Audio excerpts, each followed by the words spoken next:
Guys, may nakita akong wolf. Ayun o. Ayan guys.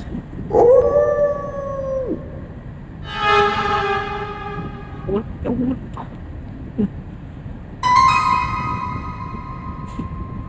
Mas malayo talaga yung nagagalaan ng mga wolf ngayon kasi nga winter season, nagiging ice yung dagat. Diyan sila ng mga makain nila. Talon-talon siya ngayon, oh. Saan ka punta? Naghanap na makain yan. Uy, tumae.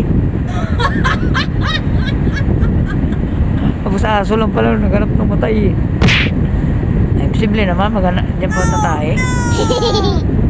So bali guys, ito yung area ng Russia na to. Ito yung may pinakamaraming populasyon ng wolf. And then Canada, ito yung may mga maraming wolf na minsan ay nagiging peste para sa kanilang mga livestock. Kasi nga inaatake nito yung mga hayop kasi carnivorous tong mga wolf na to. Kinakain nila yung mga alaga nilang hayop. Then minsan may nare-report rin yan na inaatak din yung mga tao. Hinahunting rin nila ang mga wolf na to, no? Pinapatay rin nila to. Ewan ko lang kung kinakain din nila yan. Pilipinas siguro pwede.